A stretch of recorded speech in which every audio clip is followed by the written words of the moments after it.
Good morning, everybody. My name's Dan Leininger. I'm with the Upper Big Blue NRD. My actual title is water conservationist, but I've always thought the best way to be efficient with either rainfall or irrigation is to have a healthy soil. So this is a project that I'm going to talk about here for a little bit. It's with the city of York in their wellhead, where they have their well fields, I should say. Thank you. And it's called Project Grow, which is an acronym for growing rotational crops on well fields. See my name at the bottom, and also Scott Notterman, who's standing in the back in the green shirt. He does all of our farming, and we really depend on him a lot with his experience on soil health. He's been a huge asset to this project. Okay, so this outline in blue is the total of the city of York's acres where they have their wells. It's about 400 some acres. And as you can see here is they have a big softball complex here and an aqua center. I don't know what they call it, but in my day it was swimming pool, but I don't think they call that anymore. But what's in the yellow dotted line is what the NRD has our soil health demonstration on.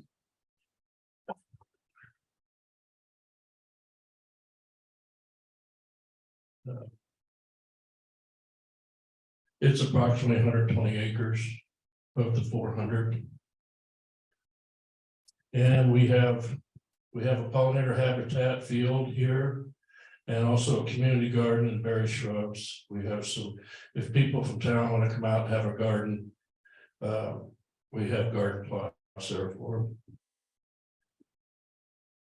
And what we emphasize, it's a soil health demonstration, and we thought, what better place to demonstrate a good soil health than on the city's wells, or the ground where the city of York's water is. And this is kind of a example of a rotation that we've done out there. We started out with triticale, and then we had a 15 species cover crop. We always have something growing out there. We never have the soil bare. It's always covered with a living root growing. This feeds the biology in the soil, as well as taking carbon out of the atmosphere and putting it back in the soil. And so this is kind of a rotation: corn, then we had a rye cover crop, soybeans, and then we had triticale. Triticale is a cash crop, and then sorghum, and now both fields are in alfalfa now. One reason was one of the big reasons. Well, alfalfa is a good cash crop. The other reason is the herbicide-resistant weeds are becoming such a problem, and we want to use minimal inputs, and so we didn't want to be out there spraying palm rammer out 3 or 4 times a season, and it's still not getting good control. So the best way to control weeds is to have a crop rotation like alfalfa. Hey, Dan, is that 4 years? Is it the 4th year? This is we're going on the 5th year. 5th year. I was Yeah. going by your rotation now. Yeah. The first year was just straight, take it all by itself. Yeah.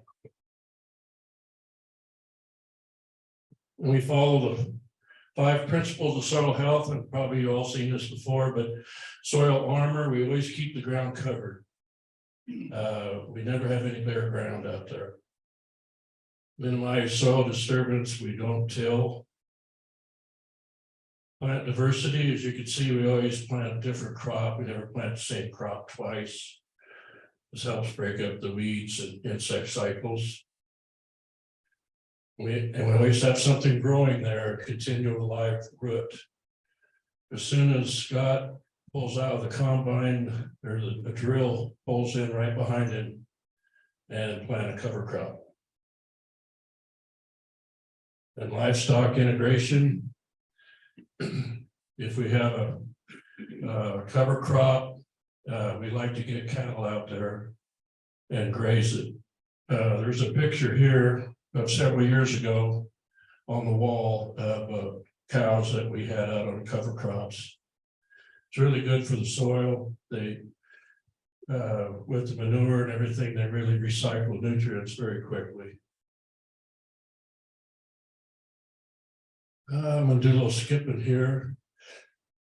Advantage of a cover crop, as you can see, especially a lot of diversity here in roots. You have some kind of a tillage radish here, and then you have more of a grass root here with these different plants, and the diversity below ground is very good for the soil health. And so the more diversity you have above ground, the more you're going to have below ground. Let's see, this just shows that we used a stripper head to harvest our rye. And you can see it just takes the heads and leaves all the stubble there. We applied 6 tons of cattle manure to jumpstart the soil biology. And word of caution, it smelled a little more than I thought it was gonna. I should have went around and warned some of the people living around. So we did get some phone calls. A couple of people were very happy with us. But it only lasted a couple, 3 days, because Scott came in after that, planted a cover crop, and it kind of seemed to help with that. But I've learned that before we do anything like that, I go around and talk to everybody and tell them what's going to happen. This is an example of cover crops coming through the stubble. Here's a more of a mature cover crop. We have sunflowers, oats, turnips, radishes. We do a lot of soil testing of the soil there, and for nitrates, and we also test for soil health. Here's a picture of our grazing of the cattle. We had them in 6 acre paddocks, Scott. 8 acres, 100 head. What, 4 or 5 days? Then we move them. Yeah. That's what these cows here are waiting. They're ready to move. At the first time, chase them into the next paddock. But after they learn they're going into fresh cover crops, they were standing there waiting. And this is kind of, we left this about 30% of it on the field to protect the soil. That shows all the cowbirds that hang around the cows to pick the flies off a little bit, kind of a symbiotic relationship there, but they hung around as long as the cows were there. We have pollinator habitat also. We like to plant with no disturbance of the soil. This is actually Scott's sister Julie planting soybeans into a rye cover crop. And you can see just minimal disturbance, just kind of a little spot here. Then we sprayed it later, and this is what the beans look like. Ground is always protected. And we've also done a crimping of the rye cover crop. Actually, beans were planted into this rye. As you can see, it's already headed out. And the big advantage of that is the longer you leave that rye, the more benefits of the soil you get. You get a lot more benefits, even a couple weeks can make a big difference. Here's the soybeans after the rye's been crimped, they're coming up through here. Let's see, better. If we grow corn out there, we just put a little bit of a starter on to get it going. After that, we test leaves, and this is how we apply the nitrogen. We put 80 pounds on just when it was tasseling with these white drops. That way we're putting the nitrogen on when the crop's using it. So it's not sitting there unused. Advantage here, we did have a place drowned out, so we didn't have any nitrogen applied here, so it didn't end up in the city's water. We just put the nitrogen where the corn was still growing. Cover crop, I took some temperatures of the soil with a mat of cover crops there. As you can see, this was a very hot summer day. And our soil temperature was 85.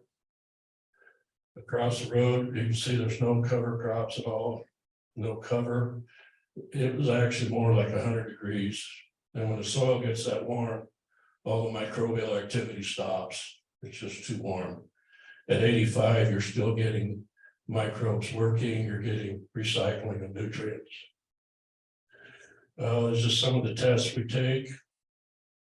We do have college students come out, kind of as an outdoor laboratory. This is your college. I believe this is Concordia. We buried some underwear out there, and with the idea to see how the microbes were working. And I think we put that out in June and October. We pulled them up. As you can see, they had chewed on it pretty good. That's a good indication of microbial activity. They like to chew on cotton and that kind of thing. But the York College students behind me, I don't think had ever seen cows before. They weren't paying attention to me. They were watching those cows pretty close, even though there was a hot wire fence there.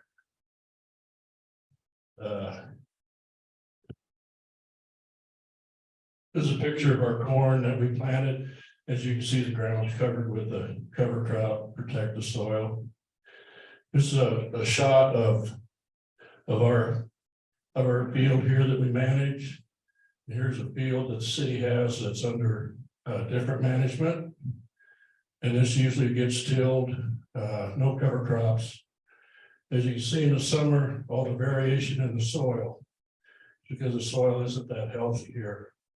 But on ours, after 3-4 years of cover crops, reduced tillage, we don't have that variation in our soil anymore.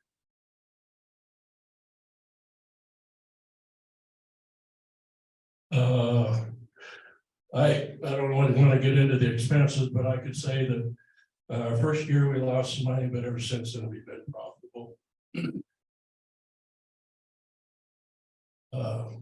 We did get an award. The city got an award, a community conservation award at the Nebraska Association of Resource Districts meeting in Kearney last fall. Here's Brandon and Jim with the city. So it was good that they got an award for that.